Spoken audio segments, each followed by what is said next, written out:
শীতের সকাল মানে সুন্দরতম একটা প্রকৃতির সাথে মিশে যাওয়া। শীতের সকাল মানে সকাল ভোরবেলা নদীর পাড়ে চলে যাওয়া। শীতের সকাল মানে সুন্দরতম একটা প্রকৃতিকে নিজের মন থেকে অনুভব করা। তো আজকে কিন্তু আমরা চলে যাচ্ছি সকাল ভোরবেলা নদীর পাড়ে, আর আপনাদের দেখাবো আসলে শীতের সকাল কতটা পরিমাণ সুন্দর হতে পারে, তাও যদি হয় নদীর পাড়ে। তো চলেন শুরু করা যাক। তো আজকে কিন্তু আমি আমার বাসা থেকে বের হয়ে গেছি, আর আমি কিন্তু ঘুম থেকে উঠছি প্রায় 4:30টার পর। তো 4:30টার দিক দিয়ে আমি ঘুম থেকে উঠে আমি হাত মুখ ধুয়ে বের হয়ে গেছি। আর আপনারা দেখতে পাচ্ছেন আমাদের এলাকা কিন্তু পুরাটা নির্জন হয়ে রয়েছে। আমি একা, এখানে কেউ নাই, কারণ এখনও কিন্তু ফজর আজানটা দেয় না। তো তাদের জন্য অপেক্ষা করতেছিলাম, অ্যান্ড আমার ফ্রেন্ড দুইটা চলেও আসছে। তো এখানে আমরা মেন রোডে আসতেছিলাম, আর এখানে ফ্লাইওভারের কাজ চলতেছিল। তো এখনও কিন্তু ফজর আজান হয় নাই। তো তারপর আমরা ডাইরেক্ট চলে আসলাম বক্তবলী একটু আগ দিয়ে। তো বক্তবলীর এদিকে আপনারা দেখতে পাচ্ছেন যে পরিমাণ কুয়াশা, ভাইরে ভাই, আমি মনে করেন শীত যে আসলে কীভাবে উপভোগ করা যায় তার একটি উদাহরণ হলো এই জায়গাটা। তো এখানে যখন কিনা আমি রাস্তা দিয়ে যাচ্ছিলাম তখন কিচ্ছু দেখা যাচ্ছিল না, এতটা পরিমাণ ঘন কুয়াশা।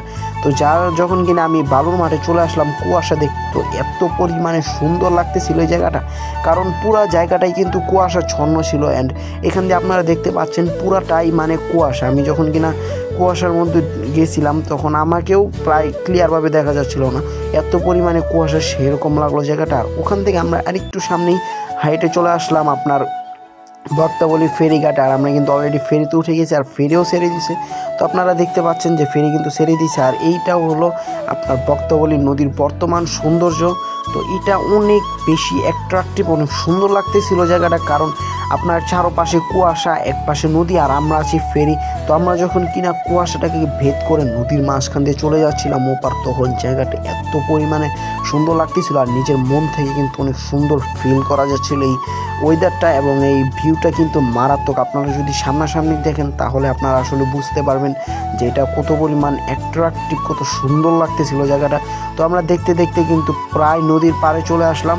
আর এখানে আপনার ভিউ দেখার মতো কিন্তু অনেক কিছু আছে, কারণ আপনারা শুধু নদীর পাড় না, আপনারা শীতের সকালে যে কোনো জায়গায় যান আপনারা সুন্দর একটা উপভোগ করতে পারবেন জায়গাটা।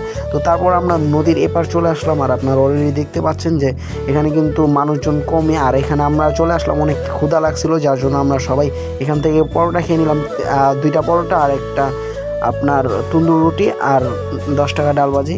তো এখানে কিন্তু আমাদের এক একজনের পার পারসন বিল হচ্ছে 40 টাকা। তো এখান থেকে আমরা বিল পরিশোধ করে আর আমরা নাস্তা করে পেট কিন্তু ভরে গেছে। তো তারপর আমরা একটু সামনে হেঁটে চলে আসলাম একটা মাঠার কাছে।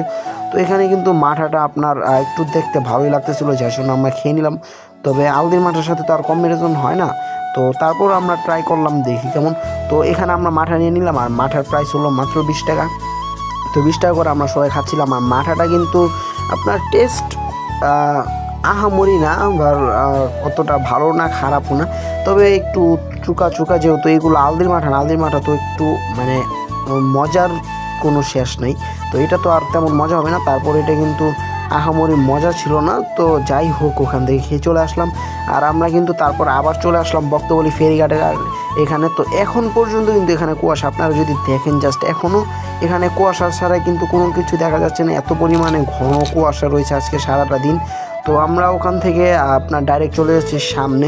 তো এখান থেকে যেহেতু ফেরি আসে নাই, তো আমরা ভাবলাম কেন আজকে একটু নৌকা দিয়ে যাওয়া যাক, দেখি কেমন লাগে। তো আমরা নৌকাতে চলে আসলাম, আর নৌকার যে ভাড়া সেটা হলো 5 টাকা করে পার পারসন। তো 5 টাকা দিয়ে আমরা সামনে চলে আসলাম।